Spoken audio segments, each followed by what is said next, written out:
there and welcome back to Don't Open That Door. Come along with our triumvirate of terror as we descend into darkness, travel into terror, and plunge into peril. If you've ever thought those vegetables in the freezer had it out for you, you're in the right place. I'm Justin, and 3/5 of the chicks I date say I'm out of this world. Wow. Nice. Wow.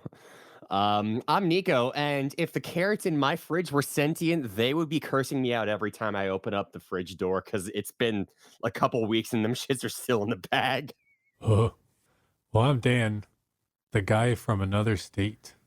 Oh, Boo. and we're here today to review The Thing from Another World. Woo! This was directed by Christian Nyby, starring Kenneth Tobey as Captain Pat Henry, Margaret Sheridan as Nikki Nicholson, Robert Cornthwaite as Dr. Arthur Carrington, Douglas Spencer as Ned Scott, Dewey Martin as Bob, the crew chief, and last but not least, James Arness as The Thing. So we open in Alaska with journalist Ned Scott and Captain Pat Henry of the U.S. Air Force. The year is 1951, and Ned is naturally looking for a story. Pat's superior officer alerts him to a rumor of strange happenings at the North Pole, so Pat goes to check it out with his loyal squadron as well as Ned in tow. At the North Pole now, the group links up with Dr. Carrington, the lead scientist, who gives them more details about the happenings. Pat also meets up with his former love interest, Nikki, and eventually the crew basically heads out to investigate the strange happenings. So Dan, I'm gonna need you to tell me what's going on here. Well, as it turns out, the group locates a strange object buried underneath the ice. So naturally, they just, fucking blow up the ice using thermite charges. America! Yeah. While this does some damage to the object's engine, meaning blowing it up, it is revealed to be a flying saucer. Even more interestingly, however, there appears to be some form of alien life frozen in a block of ice nearby that did not get blown up. Somehow. The crew take it back to the base and put it in a low-temperature room under constant guard as they await further instruction. Aren't all the rooms low-temperature rooms? True, but they mashed up the window in this one, so the outside was, really giving it that extra cold. Yeah, that shit didn't make sense to me, but I mean, hey. Unfortunately, one of the guards doesn't pay attention and he accidentally puts an electric blanket over the ice, which I don't know how you accidentally fucking do that, but anyway, it thaws the ice and awakens the Thing! And it runs amok and fights off the camp with a fucking quickness, and it even kills off some of the dogs escaping into the snow. So naturally, the camp goes on high alert, with the scientists wanting to negotiate with it, which is some truly wild boy shit, while the soldiers want to shoot it. And they naturally have some issues sending and receiving messages from HQ, so they're pretty much on their own. The scientists then realize that the Thing is at the greenhouse, but they hide this from the soldiers in a shocking development of dumb fucking ideas, which leads to the death of 2 scientists. Eventually, the camp realizes that the Thing uses human and animal blood to reproduce, so they gotta kill it or die trying. Well, Dan, you're the man I would go to for something like this, so how's this conclude? Well, after another run-in with the Thing, wherein they fight it off and set it on fire with kerosene, the Thing begins to lay siege to the camp, killing their generators and messing with the electricity, of course. The camp holes up in generator room and lays an electrical trap for the alien. It approaches the group one final time as the trap is sprung, reducing the creature to ash. The movie ends with Ned finally getting to report his story, and he tells the world, in a now famous line, "Watch the skies. Everywhere. Keep looking. Watch. Keep watching the skies." The end. Well, all right. Let's go ahead and get this show on the road here, shall we?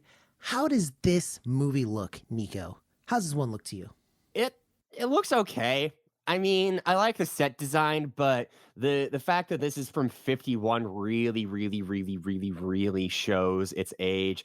The costume design for the most part was really good, though, and I do like that the camp in the... Is it the Arctic or the Antarctic that's to the north? The Arctic. Yeah.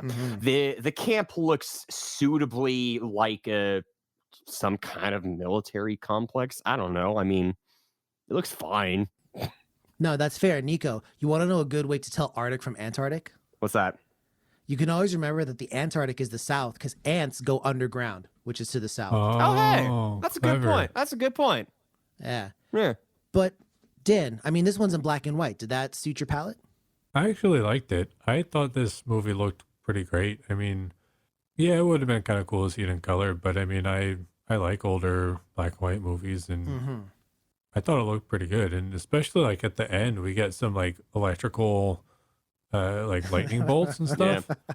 I actually thought that looked really fucking good. Surprisingly good for the time. Yeah, and I mean, I Yeah. keep thinking to like the 80s and shit, and especially, you know, we recently watched Hellraiser 2 and how like cheesy a lot of that, the 80s kind of look. And to your point about Yeah. color, I kind of feel like this being in black and white made that electricity look better. Like it probably would have looked dumber if it was in color.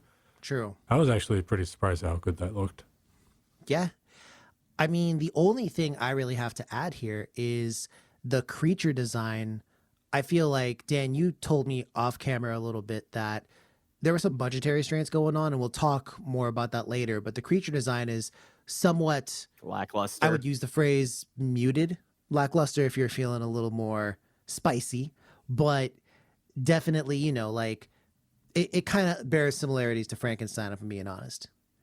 So, Yeah. It's like the cousin is Frankie Stein. I mean, yeah, pretty much. But also, I gotta say, having, you know, listeners will know that we not too long ago watched The Cabinet of Dr.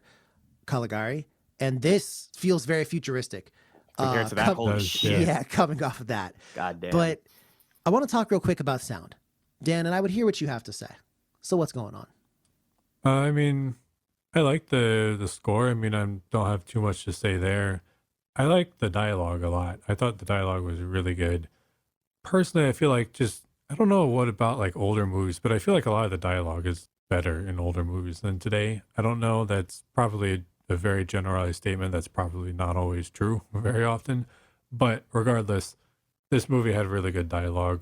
The conversations felt really natural. I feel like there was a lot of banter, and I really enjoyed that. It was pretty comical a lot of times. And I just really liked that. Yeah, I was going to say for me, what really stood out was the dialogue as well. First off, whenever you watch like an old movie, sometimes, you know, like your radar goes up like, yo, they're going to say something mad out of pocket. They're going to say something like turbo offensive. Yeah. Aside from one quip at the very beginning, which to be honest, on like the racismo scale was like very low compared to what I've seen other films from the time Yeah. have. Like there was one little quip I was like, that's a yellow card for that one. But aside from that, it was, you know, very much on point. And like I was saying, like, or like Dan was saying rather, I liked a lot of the banter. It'd be like, oh, how many drinks have you had? I had about 6 or 7. And you drank them all? Yeah, I did. Why couldn't I drink all those drinks? I don't know. Maybe you're just not as pretty as you thought you were. Oh, I'm as pretty as I think I am when I'm drink. Or it's like they just have that kind of back and forth. And I'm just like, oh man, it's like a, you know, relic of a bygone era. Nico, you have anything you liked about the sound? I do really enjoy the dialogue, but I will say I feel like they were a little too cavalier for the, you know, dire situation they were in. I will give you that. Absolutely. Like they're just, you know, happy-go-lucky. Oh well, we're gonna trap him in the hallway with some electricity. Oh, you want some coffee? Oh, thanks, bud. Our dogs died. Oh, shame about that. Just like it sounds like an old-timey fucking radio broadcaster without a care in the world. So I will say this, I think that plays into one of the themes that we can actually talk about a little bit later, but I do take the point though. Cause I mean, there's literally a point where like, they know there's like a thing running around and he's busy over here getting like tied up by his girl Yeah. so that like she can force like drinks down his throat. And I'm just like, bruh, is this really now the time to be doing this? Yo, there was a scene where they first like put the fucking electric blanket on and the dude runs away 2 rooms over, mind you, literally like a hallway and a door away. And everyone's like, oh, hey, Bob, how you doing? Do you want a cup of Joe or something? Like, could we escalate the tension a little bit? So I want to ask the table, although we're not at a table, but I want to ask the table here. Does this movie hold up? If you could say just a flat yes or no, does it hold up or does it end up looking kind of old and cheesy? I think it holds up. Yes, for me.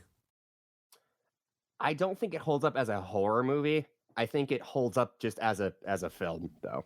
I'm a little bit of column A and a little bit of column B. Obviously, I watched this one with Bonner, and Nico, I think he pretty much agreed with you that he didn't find it to be like a horror movie. He said, some of the dialogue took him out of it a little bit, as well as just the general kind of attitude and how the monster acted and everything like that. He just couldn't find it scary. It felt almost like a slice of life in the Arctic mixed with a weirdly alien mystery, kind of. I'll say I definitely also think it holds up. Trust me, I've seen some shit from back in the ancient days, and I'm like, yo, this doesn't hold up. Particularly sci-fi / horror movies, because those movies are oftentimes very reliant on special effects. And sometimes, depending on how you do those, they can look poorly or age poorly.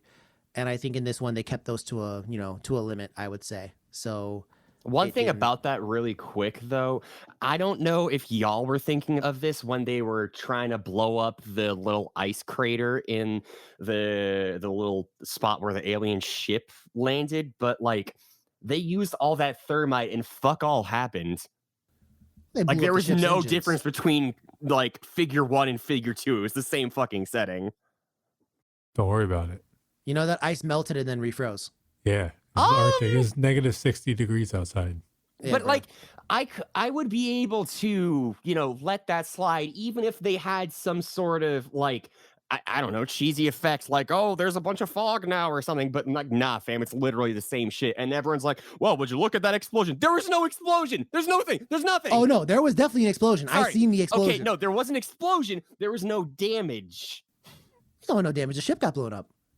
We didn't see it. We just saw They the told us. ground. Bruh. Are you not believing of our troops? No, I'm not. Man, anyways, you don't know what happened, bro. You don't know what happened. You're right, I don't, because I couldn't fucking see anything. So I want to talk about the creature a little bit. Dan, real quick.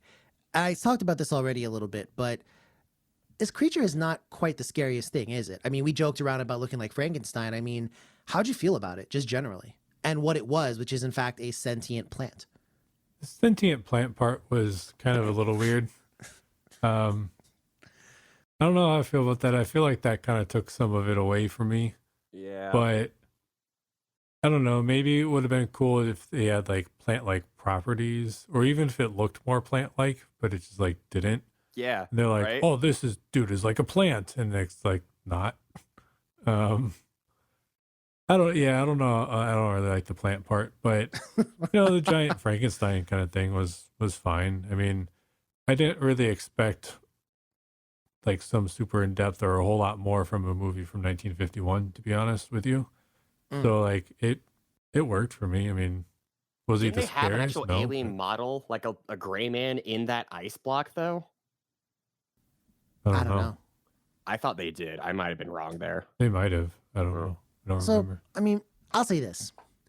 I agree with you in terms of the sentient plant, which is ironic because later on, we see a similar movie. I'm not going to call the title yet. We'll talk about that in just a sec.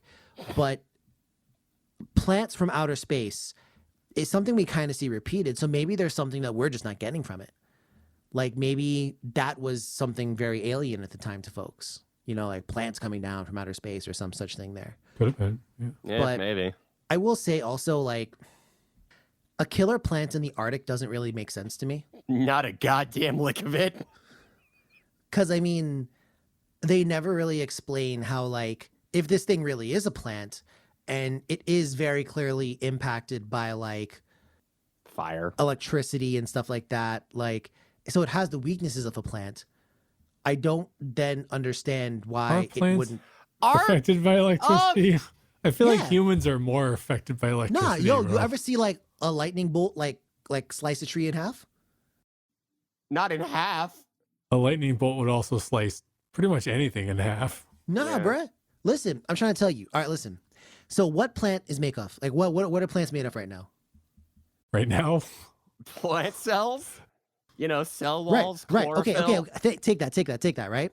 okay, So in space, nobody can hear you At all. podcast thing. scream. Like no one can hear you scream, right? Okay, Sure. Right. Because also, Dan, you're right. You're right. Check out our alien podcast. True. So the reason why like lightning is super effective on plants is because the cell wall conducts electricity twice as good as an animal cell. Because you can't hear it in space. I got you. I see the connection. I'm glad you do because I'm fucking lost. So that's all I'm going to say. Like, think about it. What did they reduce the alien to? They reduced them to ash, right? Yeah. Right? What else do you get ash from? Pokemon. Weed. The ash tree. Oh. Well, And you know what the ash tree is from? What? You know it can kill demons, right? Yeah. oh shit.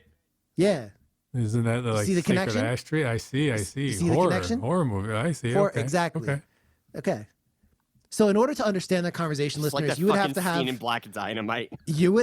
knowledge of La Llorona, Alien, this movie, and like 2 other movies. General Justin Fuckery as well.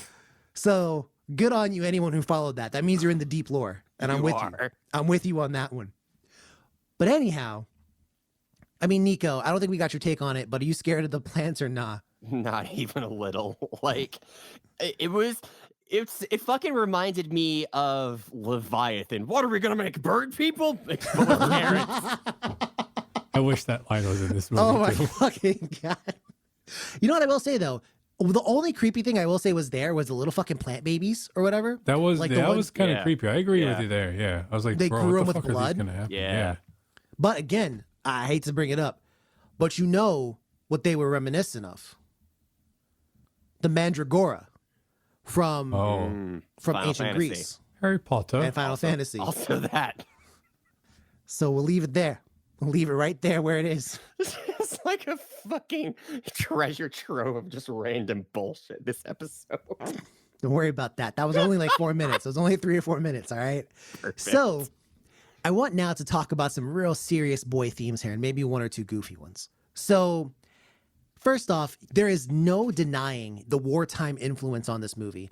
I mean, coming out just a handful of years after World War II, I feel like there is just like a general like feel of readiness. And all the characters have I think almost all of them have served in World War II in some capacity or been involved in it. I mean, even the journalist was like talking about how he wasn't supposed to be on like some island somewhere. It was Okinawa, and- I think. Yeah, like he Yeah. was talking about how like he wasn't supposed to be in certain spots, but he was there anyways. And people keep talking about how it's just like the good old days, aka referring to the war. And everyone is just at a moment's notice. Like, you know, they're all like, there's like 2 women in this encampment. And aside from them, like everyone there, aside from the scientists as well, because we all know scientists are like little, you know, little pansies as it was, like everyone's like a man of action. They're all ready to go. And like at a moment's notice, they'll snatch up their guns and axes and they'll fucking go after this thing. Everyone So- on camp except for half the camp.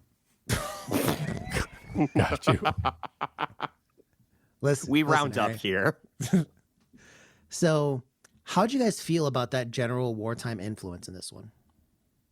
I mean, I thought it was fine. I mean, it's sort of the quote unquote like classic military.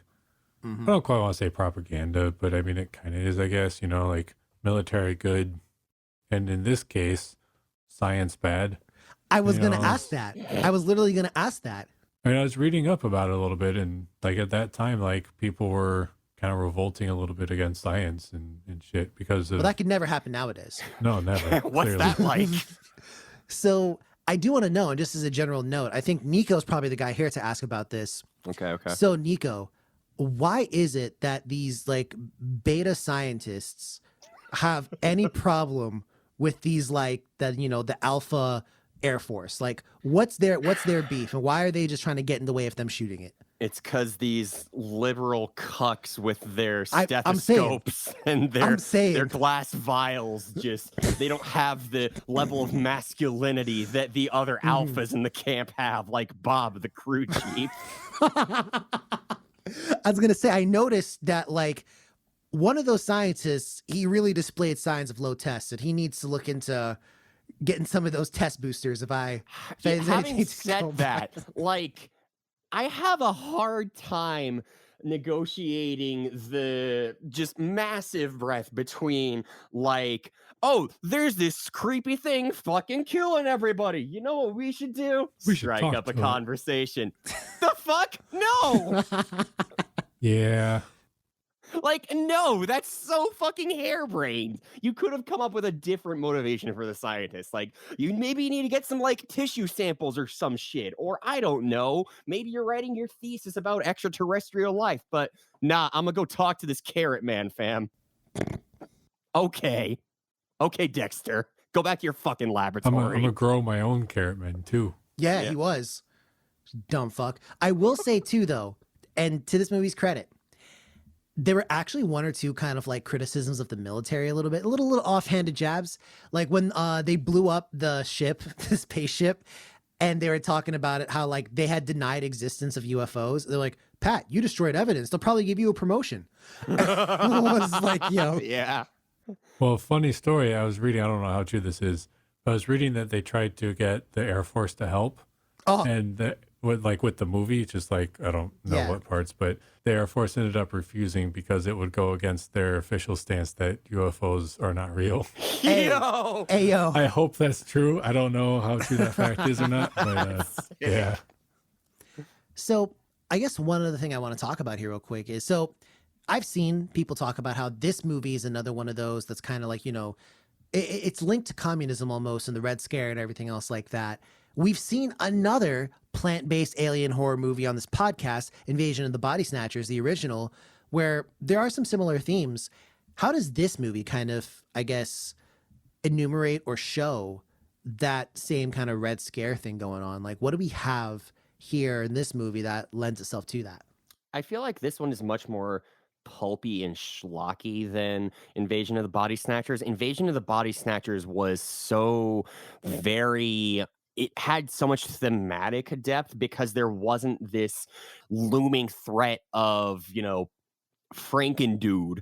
You couldn't clearly point to something and be like, hey, you're the problem, because everyone looked the same. It was a very uncanny element to it, whereas this is just big dude with big forehead, plant man, kill with fire. The thing I got from it, just as a general note, was that the monster itself was obviously like supposed to be, because even when you think of like the quote unquote stereotypes of, you know, the communists and the Russians back in the day, you know, the whole like, well, everything's bigger in Russia and everything else like that. And, you know, maybe the Russians are working on something, you know, even more powerful than what we've got and everything else like that. Because, you know, we would eventually get into that arms race. But also, think of it. You have I shit you not, the liberal scientists who want to negotiate. And then you have the military taking a more hardline stance, which is, no, we need to defend our shores and we need to defend ourselves. And I mean, the scientists end up getting like backslapped and almost made to see the error of their ways. And that the true answer was to fight back against this outside threat at all costs. And then, you know, like watching the skies, that's kind of like a double entendre right there, because you watch the skies for aliens, but you also watch the skies for planes. I also like that the sort of chain of command eventually caught up to the fuckery that was going on. Like, they kept revising their instructions. Like, They did. Absolutely do not destroy them, too. Fuck it, just get rid of it. Yeah. True. Well, another thing too is like with the Red Scare stuff, like, you know, you have the thing, and Dr. Carrington kind of wants to talk to it and whatever, but he likes the idea of the thing, and he Right. creates his own little garden of things that will grow to be the things. Mhm. And I feel like that's sort of a symbolism of communism, the idea of communism spreading True. and whatnot. Definitely. And I Yes. think that Invasion of the Body Snatchers to me was a bit more outright in its Red Scare, because I mean, like, Yeah. you literally Yes. have, it's very much like, this is a movie about the Red Scare. Like, you, I feel like this movie, you could maybe not see that. And then when you talk about it, you're like, oh yeah, I can see that. Yeah, But like, I Invasion wasn't of the thinking Body about it when I Snatchers- was watching it. Same here. In Invasion of the Body Snatchers, you like cannot Immediately. not Yeah. see that. Yeah. And also, real quick, I wanted to talk about, obviously, so there's a movie on the podcast. I swear, dear listeners, I've been trying to get these guys to watch Oh yeah. John Carpenter's The Thing. Oh shit. Yeah, we'll definitely have to watch been. that Okay. at some point on the pod here. The days but are getting darker and colder. They are. So there's two kind of pieces of thing-related media here. We're not counting that sequel from like 20, whatever it was, 11 or something, or the prequel, I should say. But so there's The Thing, the movie, and then there's the original novel, Who Goes There? Now, Dan, I know you are versed in the cosmos. What's good with the monster in this movie? And is it an actual, authentic replication of the monster from the novel? Not really. And disclaimer, I have not read the original novella, but I have read about it in sort of comparison. So I know a little bit, but not super much. But in the novella, from what I understand, it's very much more similar to John Carpenter's The Thing, in that it's a creature I think is described as like bluish skin, 3 eyes, hairy or something like that. So very much not a giant Frankenstein carrot. And I believe it also sort of like takes over people and kind of makes people question, who is good and bad, just like John Carpenter's The Thing. So I think that this movie isn't really all that accurate to the original writing. More so a little bit more of like an interpretation thereof. Okay. That's fair. That's fair. Now, Nico, I wanted to ask you real quick. If there was one element, and I don't want to get too deep into it because we have not reviewed the movie on the pod as yet, but if there was one element from that movie, The Thing, that you could introduce into this movie, what would it be? That's a good fucking question. I don't know where I would start because I already like the characters in this and the dialogue a lot, like we've talked about. I think I would just completely overhaul the aesthetics, which is hard to say given this is 51 versus, when did it come out? 80 Carpenter's something. Thing is like 80. Yeah. So I think I would have just given them more money for the fucking special effects department. Fair enough.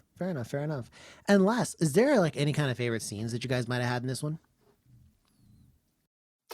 Yeah, I like the back and forth between Captain Patrick and Nikki. They had some nice chemistry. They had some real nice chemistry, I'm not gonna lie. I was going to say the same thing. Not exactly one scene, but anytime they're talking together was really good. I really like the end scene too. Just like sort of the banter amongst the crew about Pat Henry or whatever his name was, and Nikki.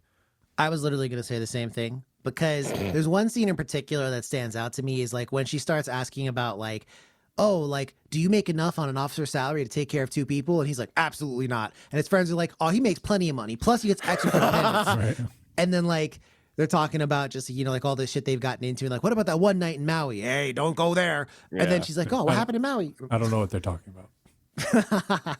This feels more like a movie for the lads than John Carpenter's The Thing, where, shit is flying up against the wall and you are well and truly fucked, versus in this one, I swear, every 10 minutes, Nikki comes in and is like, hey, you lads want some fresh cup of joe? And I also like the banter between Ned and Pat, because like Ned's like, Pat, can I put my story out to the public? No, you can't yet. Not yet. I haven't gotten orders yet. Pat, have I told you every time I see you, you look uglier? I'm like, yo. Yeah. I also like how like the whole movie Ned is trying to get pictures of the creature. Yeah. And then at the end, when they have the big climax showdown with the Thing, like he just like Ned just faints because he can't take it. He doesn't get a picture. I like when he was going to take a picture of it when it came into the room and they end up setting it on fire and he ends up having to go help them so he can't take a picture. Yeah. And every time he's like, did you get a picture? No, not yet. Like, that time when they set him on fire, I think he's like, well, I got a picture, but I was tripping over myself. And I think it's more of my feet in the ceiling rather than anything else. So it's time for the what would you do? And I'm just going to make us, like, first off, one of us here is going to be Ned, and the other 2 of us are going to basically be his, like, 2 homies that always jump in to help out. So who amongst us is Ned? Who here is Ned? Kind of feel like you'd be Ned, Justin. Sure, yeah. All right. Well, if I'm Ned, then y'all are my compatriots here. So let's say, we've already found the thing. We've already detonated the thermite. We've already blown everything up. And so we have the thing and it's loose now. What would you make as your strategy to catch this thing? And I guess as a follow-up to that, how would you kill it? Would you, obviously we're not going to think of like an electro trap because none of us are fucking like pseudo electricians. So what would your plan be to kill the thing? I would try to attract it somewhere and then blow it up with whatever else thermite's left. Fair. I would, and this is like completely against the whole vibe of the movie. I'd get a big fucking sword and just slash this man up. Go on and slash on the motherfucker. You could have done that. I'm saying. So I'll say this. I feel like one other possible option they could have explored is salt water, because salt wilts plants for the most part. And so I would have maybe tried, like they have plenty of water. So I would have maybe like lured it into a place where it could have like fallen into like a vat of salt water and then just covered it up and like let it drown / take in the salt. So your plan was hole in the ground. Got it.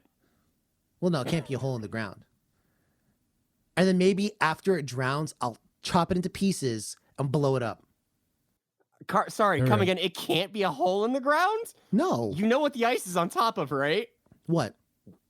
Water. No. Yes.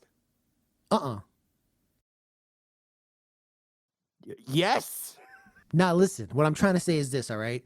So you already know, think about it. When you're out there in the Arctic, you got to have like mad resources and you got to have mad relaxation and whatnot. Otherwise you go cabin crazy, right? That's what they call it. Right. They call it cabin crazy. So in reality, what you need is like a big ass fish tank, because fishing is one of the most relaxing things you can do. So true. In most video games it is too. Yeah. Yes. So you basically take all your fish, you make some quick, like sushi real quick so you can eat it real quick. Don't waste your resources. And then fill that tank up with, the correct amount of salt and then water. And from there, you can easily lure the thing into the trap. Easily. Okay, sure. Yeah, fuck it. Or in that same tank, you could have a shark. Don't do that. That's bad for the shark. No, the shark will win, and then you can let it back into the ocean, the Arctic Ocean. Okay, all right. I'm down. All right, fair enough. Yeah. Fair enough. So it's time for the critic review. Audience, I've gone on for the last couple weeks about, Nico and his winning ways and sometimes losing ways. I think everyone kind of lost their head a little bit in that one. Nico, I'm going to extend to you the olive branch here. Okay. The olive branch, you know what I mean? All right. So long as you don't get this right. Okay. So what do you guys think this movie has on Rotten Tomatoes from the critics? I feel like it's probably going to be high, even though I'm not as big of a fan of it as everyone else. So I'm going to say 83. I'm going to say pretty darn high. I'm going to say they gave it a 92. Ayo, Nico, remember what they did in the movie to the thing? How they electrocuted it and it turned to ash? Well, they sure didn't bring in a fucking shark tank for it. That's what happened to the olive branch right now. Okay, audience, Nico's back on his bullshit once again, it would seem. Oh, no. That truce only lasted literally 30 seconds, but that's okay. This movie has an 86% from critics on Rotten Tomatoes. I was closer this time. I give you that. Dan, you unfortunately, though you weren't, you were human. You were only human. It's not your fault you're up against the machine. I'm sorry. So, I'm a disappointment. Beep boop, motherfuckers. Okay. The audience, however, gave it a little bit lower at a 73% is where the audience score is at. But now, the power is yours, so to speak, from, a superhero that was supposed to teach us all to clean up the planet. What? Don Cheadle? Yes. What the fuck? Anybody who's seen that immediately knows. I'm Captain Planet. Anyhow. Whew. So, what is your thoughts on the movie, and what's your score? And who wants to go first? Who's got the thing? I'll go first. I got the thing. I'm going to give this a 62. It's fine. It's It's fine. It's got good dialogue, and I like the characters, but other than that, like, it's fine. It could be a lot better. IMO. I see. I see. I'm gonna give this one a 81. I enjoyed it. I thought it was pretty good, as Nico said, and we mentioned before. I really liked the dialogue. I thought it was a good time. I had fun watching it. You know, didn't take it super seriously, and I totally understand Nico's 60s score, but I enjoyed it. It was fun. Well, if this was a doubles, then I would be Chana because Yep. I'm in the middle here, and we're giving this one. I'm going to give this one a 75 because I think this movie could have definitely been better. However, I take into account its age and its circumstances. I think it's a perfectly acceptable. Yeah, it's albeit, not bad. you know, even a little bit fun at times. Even Yeah. a little bit fun at times. However, I do take off points because I think the big bad's a little goofy. So This just makes me appreciate Invasion of the Body Snatchers so much more, honestly. I will say That that. was good, I yeah. will say that. And actually, It was again, a good-ass movie. well, Bonner and I watched Invasion of the Body Snatchers, the OG one together. We actually watched the next one, which, you know, we might review on the podcast as well, the sequel that came out in like the 70s or 80s or whatever. There's And a sequel? Huh, cool. a remake, I should say. say. And it even has Leonard Nimoy in it and everything else like that. Oh, no shit. Nice. So it's one of those where we liked Invasion of the Body Snatchers so much, we actually went looking for more. But I don't think anyone's looking for more after this. Although John Carpenter's The Thing is still pretty boss. And we'll hopefully review that at some point. But it's time, you know, to go ahead and, you know, cash out our chips here. So would you recommend this one to listeners if they're just looking for a movie to watch? You know, it's like a Friday night, a Saturday night. What's it going to be? They watching this movie? I would recommend it, yeah. I'd recommend it too. I'd say, yeah, go give it a watch. I don't know, because there's other movies I would recommend before this. Like, I would recommend that they go watch Invasion of the Body Snatchers instead of this, or like something else from the 50s that's a little bit more cogent. Like, it's a good movie, and I think people should watch it. So I guess I'm recommending it, but just very lightly. Okay, That's fair. That's fair. Now, I'm going to judge based off this reaction, though. We're kind of lukewarm on it. It's not going to get the golden seal. Nah. I wouldn't do it either. Fair enough indeed. So, any last words you want to give before we wrap this one up like a bow? Yeah, just want to shoot my shot again. Gwen Stefani, if you're out there, I'm here, baby. Hey, listen, if Gwen Stefani's listening to this one, I hope she is properly receiving the shot you've just shot. Yeah. So, English is weird. I ain't no holla back carrot. Wow.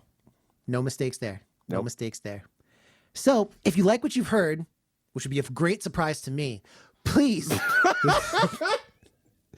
Don't You be know- so hard on yourself. give us a positive review on whatever platform you listen to us on, you know what I mean? And as always, follow us on social media or talk to us on social media. We're all ready. We're ready Show for up the at hate. Justin's house like he keeps threatening to do to me. He won't Hey. respect it. And my house is on Instagram or Twitter at DOTD Horror. We're also on Facebook. Don't open that door. Plus, you can check everything we've done on our website. Of course, that's dotdhorror.com. But till then, stay warm. Although it's still summertime here in, you know, this part of the world. So I guess maybe staying warm isn't the problem. But, you know, just as a general note, keeping your body temperature above a certain amount is vital. So do that. You know, definitely look out for one another. And as always, dear listener, watch the skies and don't open that door. Bye.